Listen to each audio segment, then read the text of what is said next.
सक्रियता व सक्रियता गुणांक। विद्युत अपघट्य के विलयन में सभी आयन धारा प्रवाह का कार्य नहीं करते हैं। जो आयन धारा प्रवाह का कार्य करते हैं उन आयनों को सक्रिय आयन कहा जाता है और सक्रिय आयनों की सांद्रता को सक्रियता कहा जाता है।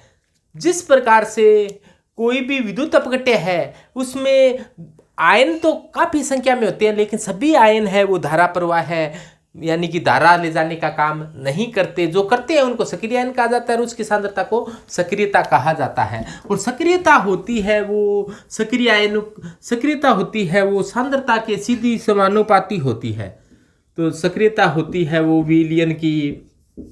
विलयन की सांद्रता के क्या होती है, समानुपाती होती है। सांद्रता को अपने सी से दर्शा दे तो एक्टिविटी है ए है, एक्टिविटी को ए से दर्शाते हैं तो ए समानुपाती क्या होती है, सी। समानुपाती का निशान जब जब हटाया जाता है तब तब एक नियतांक लगाया जाता है और यहां पर नियतांक लगाया है हमने एफ।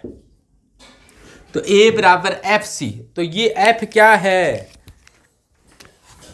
एफ है सक्रियता गुणांक।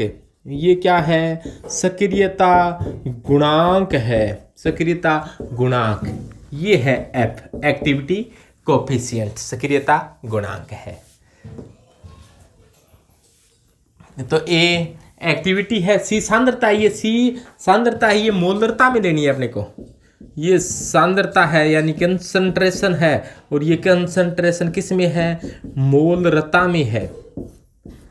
तो आप इस प्रकार से भी कह सकते हो ये कि ए बराबर है वो एफ सी है या ए बराबर एफ एम है, ये मोलरता में लेनी है। यदि अपने सांद्रता मोललता में लें यानी कि मोललता में लें तो एक्टिविटी है वो समानुपाती एम की होगी। तो एम का मतलब ये मोललता है यानी कि मोललिटी है। समानुपाती का निशान यहां भी जब हटाया जाएगा तो एक नियतांक लगाया जाएगा। तो ए समानुपाती एम और ए बराबर गामा एम। तो गामा क्या है, यहाँ पर एक नियतांक है। ए तो क्या चीज है, एक्टिविटी है। गामा क्या है, वही एक्टिविटी कोफिशिएंट है। तो ये क्या है,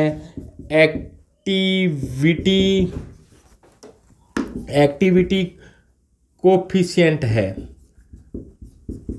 एक्टिविटी कोफिशिएंट है। और एम क्या है, एम है मोलिलिटी, एम है यहाँ पर मोलिलिटी यानी कि मोललता है।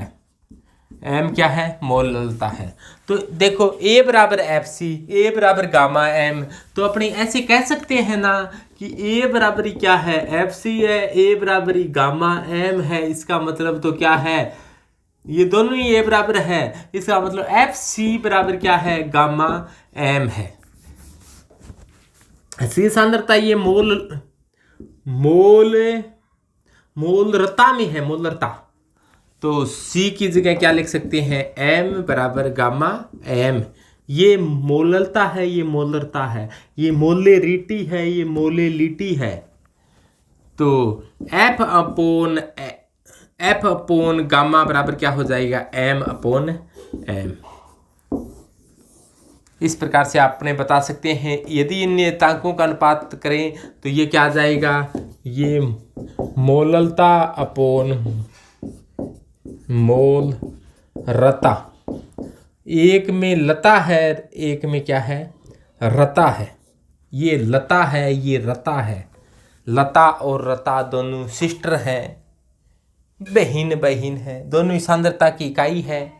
एक W/W है, एक W/V टाइप की कंसंट्रेशन मापने की इकाई है। कोई एग्जाम्पल के तौर पर अपने देखिए, तो एग्जाम्पल के तौर पर अपने देखें तो क्या होगा। जैसे मान लो कोई कोई विद्युत अपघट्य है, वो विलयन में इस प्रकार से टूट रहा है कि A+ और B- में वियोजित हो रहा है। इसकी मान लो एक्टिविटी ए है, इसकी एक्टिविटी ए है और इसकी एक्टिविटी ए है। पहचान हो कि ए बी की एक्टिविटी है, इसीलिए इसके पैर में ए बी लगा देते हैं। ए प्लस की एक्टिविटी है और बी माइनस की एक्टिविटी है। सामान्यतः के निकालें तो के हमेशा इस प्रकार से निकाला जाता है कि प्रोडक्ट बटे रिएक्टेंट। प्रोडक्ट क्या है, ए प्लस और बी माइनस अपॉन रिएक्टेंट क्या है, ए बी है। तो ए प्लस की सांद्रता क्या है, ए प्लस है, बी माइनस की सांद्रता क्या है, ए बी माइनस है, अपॉन ए बी की सांद्रता क्या हो जाएगी, ए बी हो जाएगी। तो ये के बराबर आ जाएगा।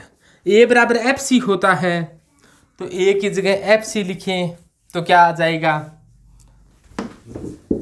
तो इसकी जगह आप एफ सी लिख दो, इसकी जगह भी एफ सी लिख दो, इसकी जगह भी एफ सी लिख दो।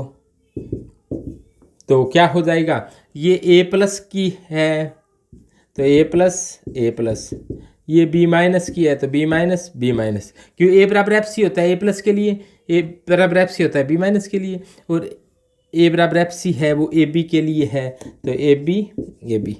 तो आप इस प्रकार से भी लिख सकते हो। और यदि इसको थोड़ा सा और आगे कोई कहे कि हमें तो और भी आगे लिखना है, तो इसको किस प्रकार से लिख सकते हैं और आगे, तो कप्पा बराबर अपने एफ को एक तरफ लिख लो, सी को एक तरफ लिख लो तो क्या आ जाएगा, और सी को एक तरफ लिख लो तो क्या आ जाएगा, सी। तो ये क्या है, ए प्लस बी माइनस और A B, A plus B minus और ए बी।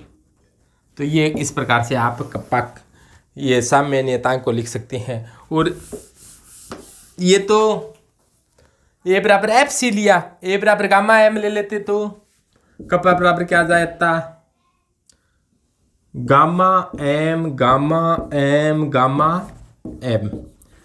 सबसे पहले गामा एम किसका लेना है, ए प्लस, ए बराबर गामा एम है, A B gamma M, A plus का गामा एम है तो इसकी ए प्लस लिख दो,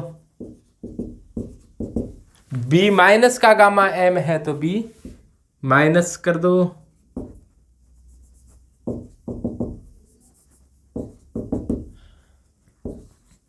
और ए बी का गामा एम है तो ए बी और ए बी। तो इस प्रकार से कप्पा का मान आ जाएगा इस प्रकार से। तो ये सक्रियता होती है, सक्रियता को दर्शाने के कई तरीके हो सकते हैं। ए बराबर एफ सी होता है, ए बराबर गामा एम होता है, ए एक्टिविटी है, सी है वो सांद्रता मोलरता में है, और एम है वो छोटा एम है वो मोललता है। तो एक्टिविटी विलयन में उपस्थित सक्रिय आयनों की सांद्रता को कहा जाता है।